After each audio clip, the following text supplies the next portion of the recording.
प्यारे बच्चों, हम लोग क्लास 12 का जो सबसे इम्पोर्टेंट टॉपिक है, ठीक है, जो कि इसका रिलेशन जो कहीं ना कहीं बहुत सारे टॉपिक से रिलेशन है। जैसे आप कैलकुलस जो चलेंगे तो कैलकुलस में भी इसका बहुत सारे यूजेस है, जैसे डिफरेंशिएशन, इंटीग्रेशन, बहुत सारे यूजेस है। तो ये क्लास 12 का एक इम्पॉर्टेंट टॉपिक है जिसका नाम है इन्वर्स ट्रिमेटिव फंक्शन, ठीक है। और इसका स्कोप ये भी है कि छोटा टॉपिक है और सारे टॉपिक में इसका कुछ ना कुछ यूजेज है। तो और इसको समझने से आपका जो कैलकुलस पोर्शन होगा वो आपका 60% कैलकुलस पोर्शन बहुत ही आसान हो जाएगा, ठीक है।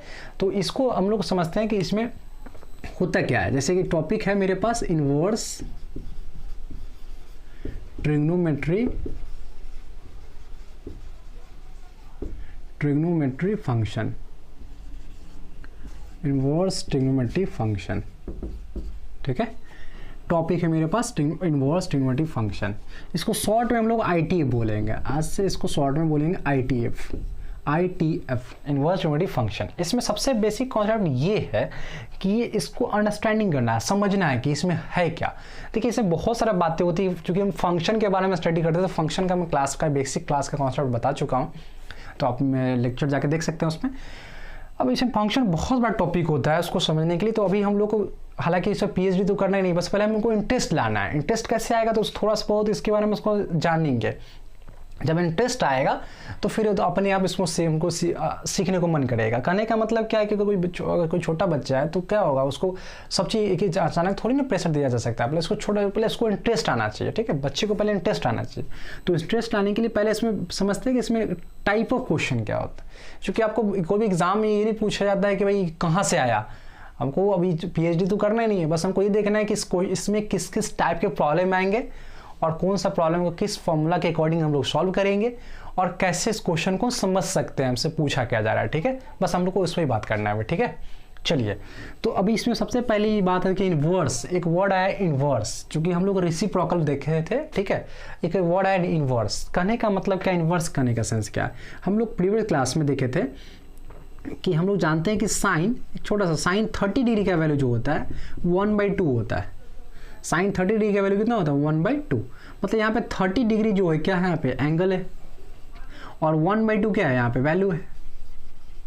30 डिग्री क्या है, यहाँ पे एंगल है, और क्या है यहाँ पे वैल्यू। मतलब एंगल के रिस्पेक्ट में लोग क्या फाइंड कर रहे हैं, वैल्यू फाइंड कर रहे हैं। तो इसको बोलते हैं ट्रिग्नोमेट्रिक फंक्शन, ट्रिग्नोमेट्री फंक्शन बोल सकते हैं इसको, ट्रिग्नोमेट्री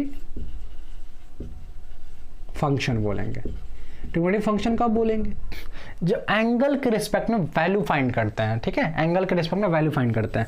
इन्वर्स यहीं पे क्या हो जाता है कि sine inverse 1/2 is equal to 30 degree. मतलब यहाँ पे क्या पूछा गया कि साइन में 1/2 कितने डिग्री का वैल्यू होता है। साइन में 1/2 कितने डिग्री का वैल्यू होता है। अब यहाँ पे वैल्यू के रिस्पेक्ट में एंगल फाइंड कर रहे हैं। ये वैल्यू है और यहाँ पे क्या हो गया, एंगल हो गया, ठीक है। तो सिंपल से इतना मीनिंग समझिए कि अगर एंगल के रिस्पेक्ट में वैल्यू फाइंड कर रहे हैं तो उसको बोलेंगे ट्रिग्नोमेट्रिक फंक्शन, ठीक है।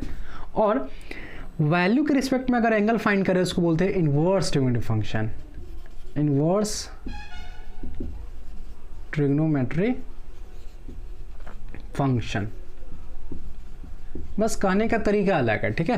बस कहने का वे जो है, दोनों बात सेम ही है, थोड़ा सा इसमें डिफरेंट है। क्या है कि भाई एंगल के रिस्पेक्ट में अगर वैल्यू फाइंड करेंगे तो ट्रिग्नोमेट्रिक फंक्शन, अगर वैल्यू के रिस्पेक्ट में एंगल फाइंड करेंगे तो क्या होगा, इन्वर्स ट्रिग्नोमेट्रिक फंक्शन। इससे हमको ये पता चलेगा कि जो भी क्वेश्चन हमको मिलेंगे इन्वर्स ट्रिग्नोमेट्रिक फंक्शन में, वहाँ पे कहीं ना कहीं हमको हमेशा क्या निकालना होगा, एंगल फाइंड करना होगा। वैल्यू फाइंड करने की जरूरत नहीं है, वहाँ पे हमेशा क्या होगा, एंगल फाइंड करना होगा। तो हम लोग एंगल के बारे में ही स्टडी करेंगे, ठीक है।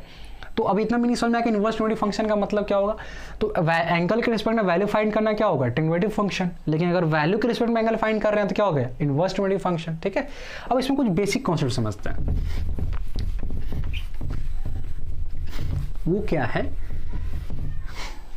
अगर किसी बच्चे को अगर ट्रिग्नोमेट्रिक फंक्शन दिया हुआ है, जैसे कि आपको दिया हुआ है यहाँ पे कि sine theta is equal to y, तो क्या करना है, यहाँ पे थीटा वैल्यू है, यहाँ पे थीटा क्या है, एंगल हो गया। तो क्या करना है, एंगल के रिस्पेक्ट में वैल्यू फाइंड करना। या एंगल के रिस्पेक्ट में क्या वैल्यू है तो क्या करना है कि थीटा, साइन को शिफ्ट करेंगे, हो जाएगा साइन इनवर्स वाई। दूसरा फॉर्म और देख लीजिए, अगर मान लीजिए मेरे पास tan थीटा है इज इक्वल टू एक्स है, तो थीटा इक्वल टू क्या आ जाएगा, tan इनवर्स एक्स। इसको शिफ्ट कर देते हैं इधर, ठीक है। अगर मान लेते हैं कि अगर मेरे पास कॉट अगर y है इज इक्वल टू थीटा है, तो देन y इक्वल टू क्या हो जाएगा, y इक्वल टू हो जाएगा कॉट इनवर्स थीटा। ठीक है, और भी देख लेते हैं। अगर मेरे पास ऐसा भी हो कि a हो और साइन थीटा हो इक्वल टू y हो, तो सबसे पहले किसको शिफ्ट कर देंगे, पहले a को शिफ्ट करें, तो हो जाएगा साइन थीटा इक्वल टू हो जाएगा y upon a, then theta equal to हो जाएगा sine inverse y upon A हो जाएगा। ठीक है, और भी कुछ देख लेते हैं। अगर मान लीजिए b मेरे पास b tan थीटा हो इक्वल टू अगर x हो, सबसे पहले किसको शिफ्ट करना है, b को शिफ्ट करेंगे, तो क्या हो जाएगा tan थीटा इक्वल टू क्या होगा x बाई b हो जाएगा, and then theta equal to क्या हो जाएगा tan inverse x by b हो गया। ठीक है, और भी देख लेते हैं। अगर मेरे पास इस तरह से रहा sine B x is equal to y रहा, तो क्या करेंगे, सबसे पहले साइन को शिफ्ट करेंगे, तो बी एक्स इक्वल टू क्या हो जाएगा साइन इनवर्स वाई हो गया, और एक्स इक्वल टू क्या हो जाएगा, एक्स इक्वल टू हो जाएगा 1 by B sine inverse y हो गया। ठीक है, एक और नेक्स्ट देख लेते हैं हम लोग। अगर मेरे पास रहा tan ए वाई रहा इक्वल टू थीटा है, तो सबसे पहले क्या करेंगे, tan को शिफ्ट करेंगे, तो क्या हो जाएगा ए वाई इक्वल टू क्या हो जाएगा tan inverse theta, and then y is equal to क्या हो जाएगा 1 by A tan inverse theta. ठीक है, तो इस तरह से हम लोग क्या करते हैं, ट्रिग्नोमेट्रिक फंक्शन को इनवर्स ट्रिग्नोमेट्रिक फंक्शन में बदलते हैं। ठीक है, तो पहला बेसिक की चीज़ समझ में आ गई। दूसरा क्या है, दूसरा हम लोग को ये समझना है इसमें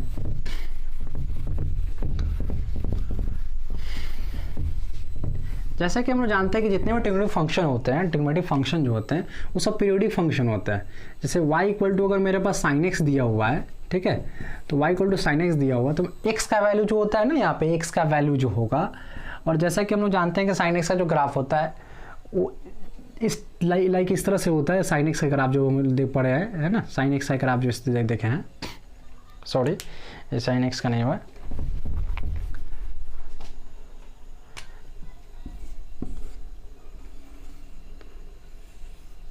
साइन एक्स का जो भी ग्राफ हम लोग देखे हैं, तो इसमें क्या देखे हैं कि भाई फंक्शन होने के लिए क्या होना चाहिए, 1 और 1 2 दोनों फंक्शन। बहुत सारे बातें हैं लेकिन उतना डिटेल में जाने की जरूरत नहीं है, अभी बेसिक समझते हैं, अभी बहुत सारी बातें हैं इसमें। ठीक है, तो सिंपल से समझिए कि अगर y equal to sine x मेरे पास गिवन है, तो क्या होगा यहाँ पे x का वैल्यू क्या हो सकता है, 0 डिग्री 30 डिग्री 45 डिग्री, मतलब जो भी एंगल सब आ सकते हैं। ठीक है, तो अब इसमें ये समझना है कि जो भी मेरे पास दिया हुआ है, ठीक है, इसका पहला बेसिक कॉन्सेप्ट में एक पहली बात ये देखना है, प्रिंसिपल वैल्यू देखता है। ठीक है, प्रिंसिपल वैल्यू,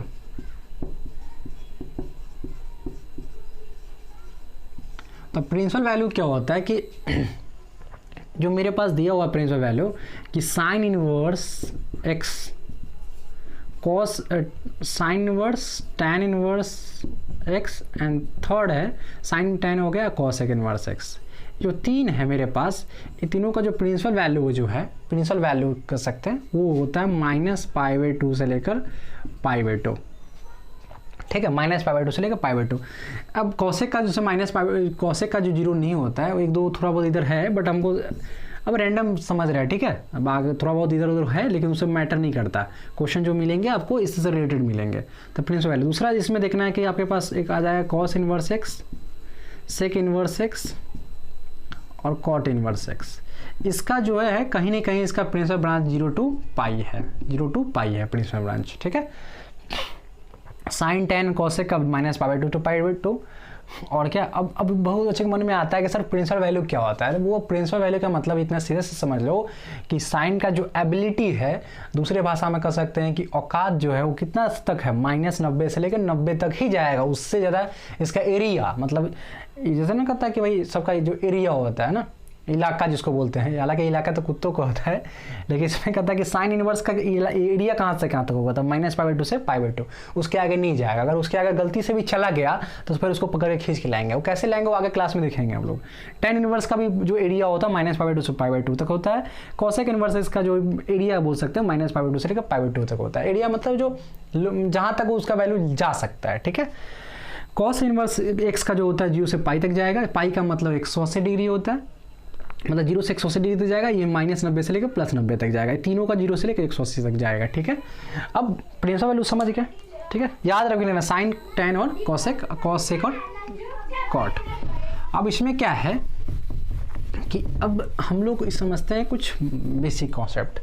उसमें बेसिक में ये देखना है हम लोगों को कि एक फॉर्मूला है, ठीक है। फॉर्मूला ये है,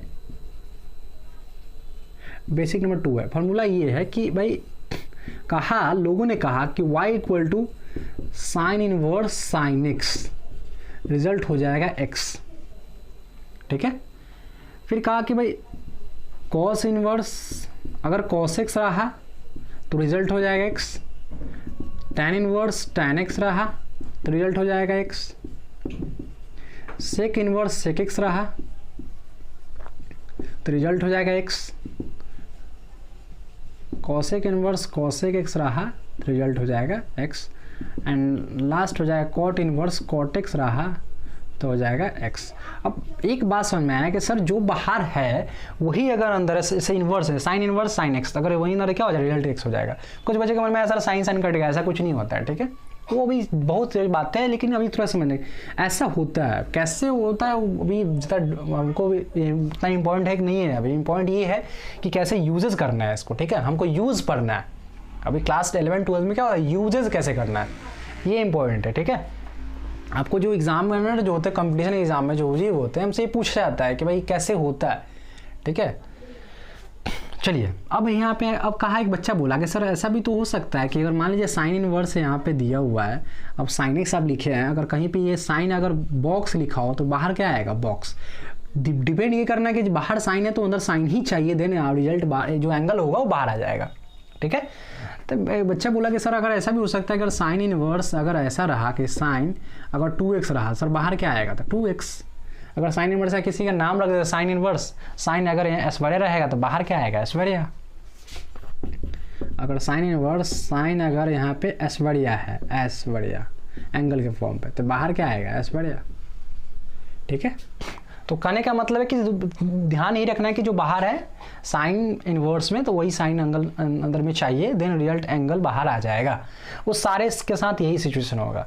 लेकिन बच्चे होते हैं ना, बच्चे के मन में सवाल आ सकता है कि सर ऐसा भी तो हो सकता है कि अगर बाहर जो है साइन हो, इसका तीसरा सिचुएशन ये होगा कि सर बाहर जो होगा साइन इनवर्स होगा लेकिन अंदर कॉस एक्स हो जाएगा। फिर अब इस सिचुएशन में सर क्या करेंगे, कुछ नहीं करना बाबू, क्या करना कि एक फॉर्मूला है, क्लास 10th की बातें हैं कि हम लोग जानते हैं चाहिए तो आपको साइन ही, यहाँ साइन आएगा तभी एंगल बाहर आएगा, तो आएगा साइन, तो उसके लिए जानते हैं कि फॉर्मूला साइन 90 माइनस एक्स होता है cos x, and cos 90 minus x होता है साइन एक्स, ठीक है।